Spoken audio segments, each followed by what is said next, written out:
Rightio, so I thought I'd create a video just to show what I'm currently doing in Blender of all things. This is a mock-up of what the game will sort of look like in the end. So I've got all these rooms and corridors, and this shows you the kind of side-on view that the player will have. The player will be able to sort of pan around here. There's a load of junk here, by the way. Ignore all this. I don't know what this is, someone's garage or something. And this is just an old room that no longer fits with the designs of this game. All this stuff is floating aimlessly in space. Crazy. But anyway, ignore all that. Just focus on this continuous piece of... And also ignore these two DOSers that are sitting in this room section, not really contributing anything. They were just standing there having a laugh. This represents an actual unit in terms of height. I think it's about 1.8 meters tall. And you see, just moving through the level like this, through a door like a ghost. That's going to be a door, by the way. That green blob's a door.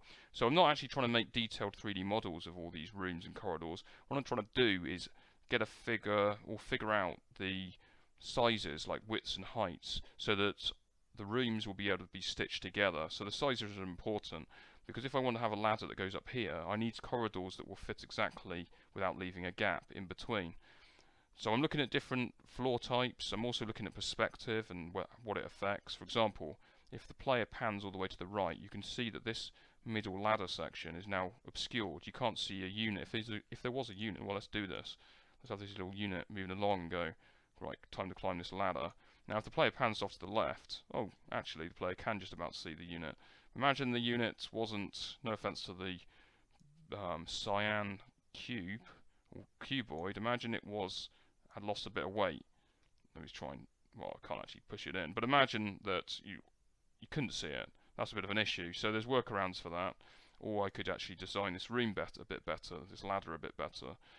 But in any case, this is giving me a better sort of idea about what the game will look like, and it's also highlighting various issues. These doors, for example, I've cut the leading frame, or the frame closest to the player, so that you can actually see where the doors are open or closed. Because if you're looking at something that's directly in the front of the screen, like this door here, you can't actually see the back face or front face of the door. All you can see is the side. So there needs to be that cutaway in order to know that, oh, my units will be able to move through there, or, oh no, the door's shut, door needs to be opened. Let's just move this guy back to the floor, because he's bugging me just hovering up there on the ladder. He's probably getting tired out as well. So the other thing I'll be looking at is this staircase, which is a bit dodgy. I don't think this would pass health and safety. I'm actually still working on this. I've got these blocks in place. The key thing here is that the staircase needs to be able to connect a floor below to a floor above. I mean, if it can't do that, then really it's a bit of a useless staircase. It also needs to be able to be chained. So if I want to have another staircase to the right of this one, they should both lead finally to the second floor, and they should fit exactly.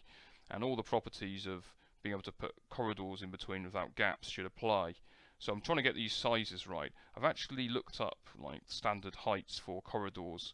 I've used 2.5. It seems a nice round number, and it's compatible. And also these step heights are 20 centimeters tall, in case you were interested on how tall steps on a staircase can be. Other than that, I'm now looking at sorting out elevators and seeing if I can get different elevator types to work. And I also want a stairwell room with a staircase that goes up, with a staircase behind it. And that really sort of leads to why I've started doing this. In the previous videos I've been having things in 2D, which I was going to stick with for a lot longer. So I had the level editor and the room editor as 2D, using sprites. I decided that there's some things that can't be represented in 2D that are going to be features in the game. For example, a stairwell with a stair at the front and the back needs units to be able to move to the back of the room. Now currently the navigation system I've got in the game only supports 2D, so there's no concept of a unit moving to the back of a room. So that's going to need to change. So what I'm going to do is sort out the basic types of sections of a level, and then put them all into the level editor so that levels can be constructed, and then I'll rejig the navigation system to support that. And then once that's done, I can also start looking at things like visibility of rooms. For example, let's say you've got a unit here, the door's shut, these rooms shouldn't be visible, so I think I'll probably grey, well, it depends whether you visited them before or not. If you haven't seen the rooms before, then these sections will just be black, so you won't actually be able to see what's there. Once this door's open for the first time, you'll be able to see all of these rooms here. Now when the door shuts again, this will be greyed out. You'll still be able to recall the shape of the room, so in a way the player kind of amasses all of the information that is available to all of the player's units. So you're really tapping into the memory of these units. They've seen these rooms before, so you get to see a clouded view. So you can't see what's going on in them. There might be enemies running around all over the place in them, but you will be able to see the rooms greyed out. Now another issue with that is, well, how far can you see? Now these levels aren't going to be too big, so yeah, it all comes down to lighting and what algorithm I'm going to be using for field of view. So this is that is the field of view is really determining, well, what you can see from a given point.